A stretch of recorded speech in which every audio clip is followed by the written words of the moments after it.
It's hard to believe, but wow, we're nearly a month into the baseball season. I'm Lance Lysowski, joined by Matt Grubba for the Pirates podcast, where I know it's been a little while, but it's time to talk some baseball after 10 of the last 13 games on the road. And first off, I want to thank our sponsor. If you're one of the thousands of Western Pennsylvanians who love to get outdoors and you need to check out stepoutside.org. Learn where, when, and how you can go camping, hiking, or hunting, or take part in power sports, shooting sports, or water sports in your local community or across the country at stepoutside.org, where everything you need to know is just a click away. That's stepoutside.org. Matt, the Pirates were on top of the standings, one of the top offenses in Major League Baseball, if not the top in a lot of statistical categories. Not so much anymore. Yeah, you were here, and last time we sat in here together, we were speaking glowingly, pretty highly of the team. And then it's amazing what a rough week, a rough road swing can do. Finishing up in Philly, where they just could not seem to put the bat on the ball, and figuring out the batting order at this point. It's going to be a mystery, especially with Josh Harrison out for a period of time here with his injury.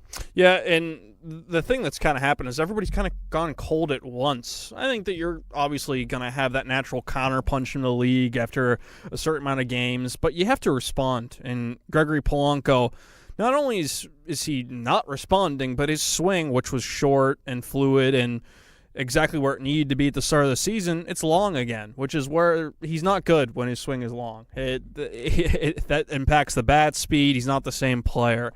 And Josh Bell, I think he'll come around. He's the type of guy who has the talent, but a 2 for 23 slump entering Sunday's game before he had the pinch hit triple. Mm-hmm. That's something to be concerned about. You could tell it's kind of gotten him a little bit. He's frustrated. He doesn't know what he needs to do to kind of find an answer there. Pitchers are kind of taking advantage of his over-aggressiveness early in the season. But the one guy who you have to I want to talk about right now is Corey Dickerson and how big of an addition he has been. Matt, he's been their best hitter. He's been one of the best defensive outfielders in baseball through the first 3+ weeks of the season after everybody criticized his defense and kind of questioned his ability to play that position at PNC Park. Statistically, all the advanced metrics, he's at the top, which is astounding. That was not what he was billed as when he came in here. I mean, certainly, I remember sitting here doing one of our morning Java shows with Dale Lally, and we were talking during spring training about how, he's a guy with the resume at the plate to be, he's a former All-Star. He has, top of the order credentials there, but he's just been a great all-around find for the Pirates, which, when they've had success, that's what they've been able to do is get those free agents that are sort of below market value and turn them into productive players. You've seen that through the years, more with pitchers than hitters, really. But, Dickerson's been a great surprise to watch, I think. I can't imagine where this team would be if they didn't make that trade. I mean, Adam Frazier in left field and probably Max Moroff on the Major League roster the entire time. And not only is Dickerson making an impact in the field and obviously at the plate, base running, I mean, he's stretching singles into doubles, just heads-up plays, the types of plays that wouldn't necessarily show up on a box score or even in analytics sometimes unless you look closely enough. He's not Andrew McCutchen. I don't think he's going to hit 28 home runs, and there is the question of he's been a very fast starter traditionally in his career, and he's struggled in the second half of the season. Can he maintain his health? Can he keep it going?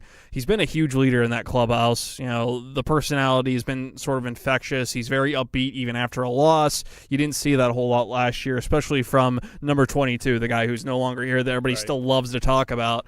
And I think it's just a good dynamic. So he's one person that stands out to me, but there's so much more to talk about, Matt. We'll get to that in the next segment.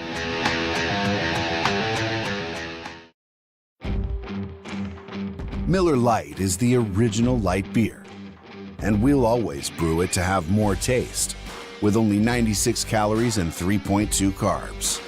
Because we believe that if you compromise on taste, you can taste the compromise. Miller Lite. Hold true. Great beer, great responsibility. 2018 Miller Brewing Company, Milwaukee, Wisconsin. Average analysis, 12 fluid ounces. Less than 1 gram protein, 0 grams fat.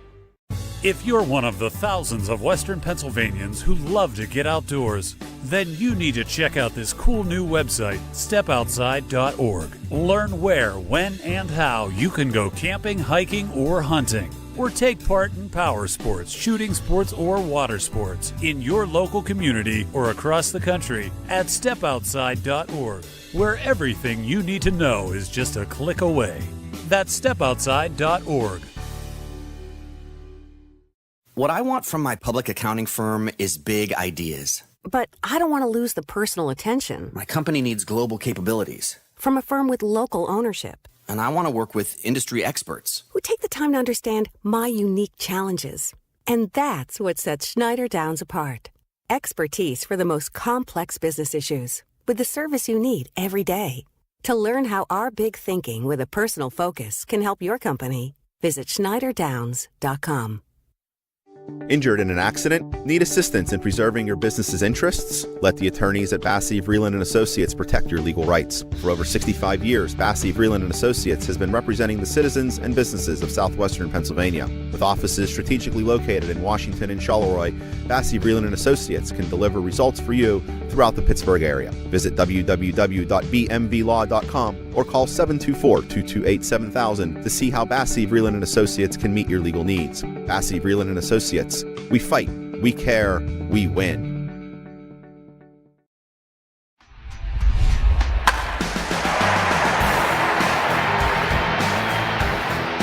Matt, the last time we did this podcast, the one weakness that we did speak about in terms of the Pirates was middle relief. The bullpen struggled at the beginning of the year. It's been a little bit more stable as of late. They did account for three of the four losses against the Phillies, but I'm going to kind of blame poor fielding and the offense. Yeah, those were low-scoring games. For some of those, there was one bad pitch by Michael Feliz that, it's hard to kind of fault him for that after what he was able to do on Sunday. But they made, again, a couple of decent little roster moves. Neverauskas, and Clay Holmes were sent down.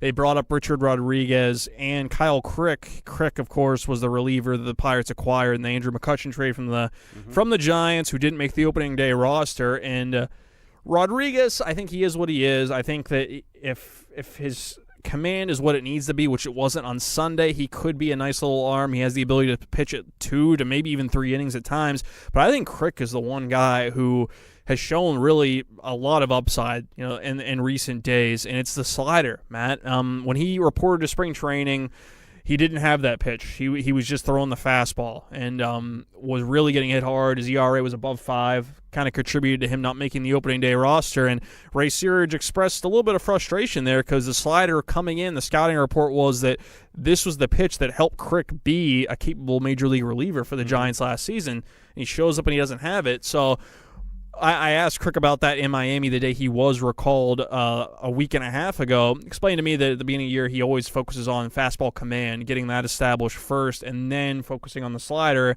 and he's got it. I mean, that's a strikeout pitch. He's made a couple of really dumb mistakes in the field in 2 of his appearances so far, but I think there's a lot of upside there. The fastball's playing well, 95 miles an hour, and they need middle relievers right now. I think that the back end of the bullpen will stabilize at some point. Michael Feliz, I think, is going to be very good. I think eventually he'll be the 8th inning guy.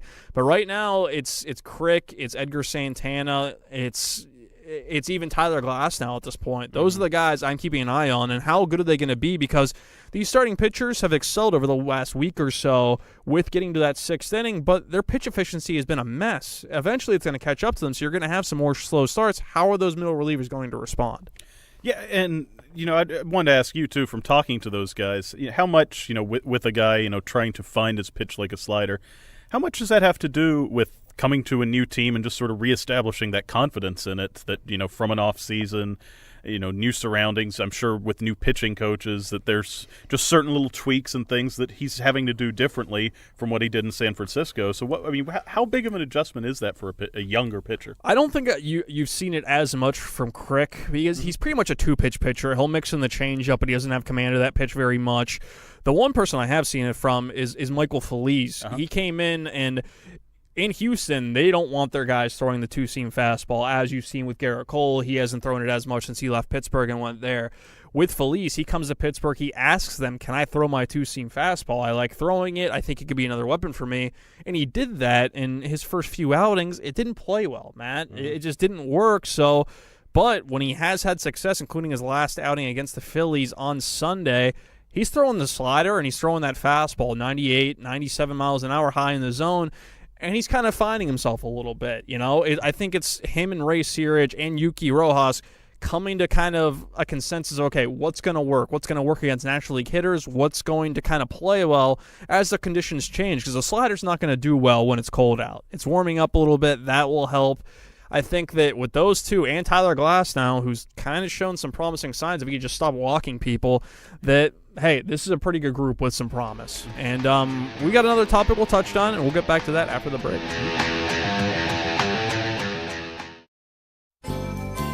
It's been 50 years since the Summer of Love, but if you're not performing as well as you'd like, check out NEDforless.com. I'm Eric Cushy of Curtis Pharmacy. Don't pay premium prices for the little blue pill. So Denafil, the same active ingredient as in Viagra, costs 80% less. NEDforless.com. All we need is your physician's name. We do the rest. Free shipping, too. NDDforless.com. Curtis Pharmacy, Western PA's Better Way Pharmacy. CurtisPharmacy.com. Fast greens, friendly staff, and some of the best wings in Pittsburgh can be found right in the heart of Moon. Moon Golf Club has unique challenges fit for any golfer. And once your round is over, you can be refreshed at the 19th Hole Bar and Grill, offering weekly food specials and daily beer specials. You can even make it a family outing on the weekends when kids play free after 4 p.m. And soon, you'll be able to book your event in their brand new pavilion and patio area. Visit moongolfclub.com to find out more and book your tee time now.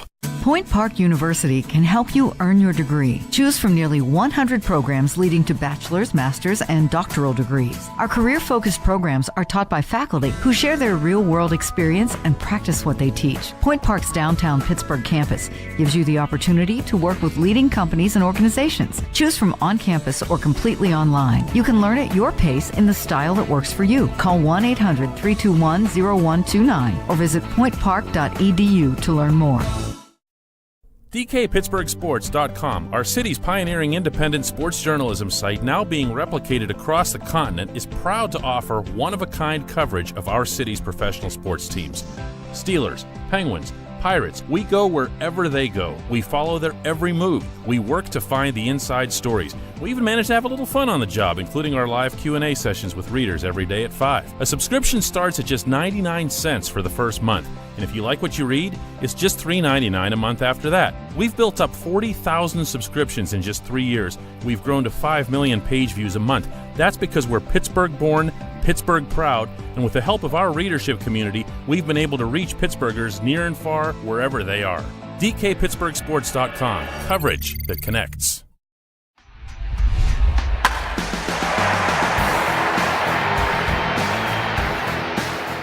All right, welcome back to the Pirates podcast here on DK Pittsburgh Sports Radio.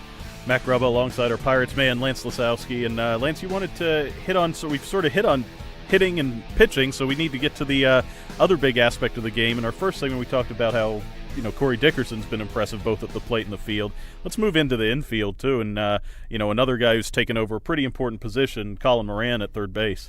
Yeah, it's going to be interesting to watch because he's shown flashes of being capable. The arm strength is really good. I think his arm is the Pedro Alvarez comparisons can't be made because he has the intangibles. I think the athleticism needs to improve, which is something that will come with time. I mean, people forget Moran missed most of the second half of last season after a concussion and breaking the orbital bone after fouling a pitch off of his face.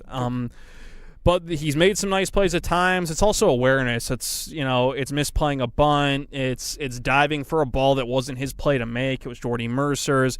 It's the little things. But he did make an impressive decision, I believe it was Saturday in Philadelphia, by trying to convert a double play on a sacrifice on a grounder to third rather than throwing home to try to get the lead runner. Right play to make, actually, when Clint Hurdle looked at the video of it, and it was Adam Frazier actually screwed up there. So there's going to be some growing pains. I think that it can probably be frustrating for Pirates fans when they see David Freese over there, and Freese is a Gold Glove finalist. He's going to make every play. Because of the guy who's behind him, does that put more pressure on Moran? It has to. Yeah. It has to some extent. For as even keel as Moran seems on the surface, no, I think that Hurl described it as a burning intensity to be a better player, and you could just see after he misplayed a bunt Thursday in Philly how much it impacted him after the game. He was frustrated. He took ownership for it. He was frustrated the entire series because he isn't hitting well either. But it's not only him. I mean, it's Josh Bell. Josh Bell's looked better at first base. He's still a work in progress there. I don't think he's ever going to win a Gold Glove there, but he needs to be able to handle himself. I think he's fared pretty well. The two people that I think right now that need to become better defenders, Marte's figuring it out in center field. I think that he'll be fine once he gets more reps there. Adam Frazier's been a mess at second base. Yeah. That's been where they've missed Josh Harrison the most, in my opinion. And it's not just making the throws; it's just the awareness. It's where to position your body. It's where to make. It's the little things that can often get overlooked during the course of a season. And Gregory Polanco still just looks lost in right field at times. There's times that the play's not even his fault, but just how he goes about it, he just looks so awkward. And he is what he is. He's gonna, just the way he's built will make it look that way. But it's the one part that you just haven't seen the athleticism kind of translate. Yeah. Well, my question for you with the young guys, especially, I know Frazier's a case where, because of the injury, he's sort of forced into that. But how much of a leash do these younger guys have to develop? I mean, I know the Pirates want to see what they have and let them sort of work through it. But is there a tipping point at which, maybe we see, they just have to go with Freese for defensive purposes more often at first or third? The only thing you might see is Freese being used as a replacement late in games for Moran. They love Moran. They're going to keep playing him, and he's shown the ability to hit, and he's made the necessary plays that make you think, okay, this guy is at least an average defender at third base. He's not going to make outstanding plays. He might actually be a little bit below average at this point, but I think he'll improve. It's all with reps. Adam Frazier's another one where they're going to try to give him as many reps as they can because this is a guy who was playing outfield when he first arrived at spring training before they got Dickerson. Then he's back to the infield. With the weather being what it was early in the season, you're unable to take infielder, ground balls during batting practice and everything else. So Rashawn Rodriguez might be used as a defensive replacement for him. I think Josh Bell's fine. I don't think they're going to replace Freese with him at any point. But they're going to go with these young guys, and that's the nucleus of this team, especially with Josh Harrison out. Frazier's going to get the playing time. And how far the Pirates go and what position they're in when Harrison gets back, that might be determined by how these young guys kind of adapt, especially defensively. So, Matt, a lot to follow up with. I hope that we're able to do another Pirates podcast a little bit sooner than the last time. We'll have a long road trip next week. I know D.C., Milwaukee, Chicago again. So hopefully we get back to everybody before then. Thank you for joining me, man, by the way. Happy to sit in here. And thank you to stepoutside.org, our sponsor. We like to thank all of our sponsors here at DKPittsburghSports.com and our listeners. I'm Lance Lysowski. Matt Grubba is with me. Thanks again. See you next time.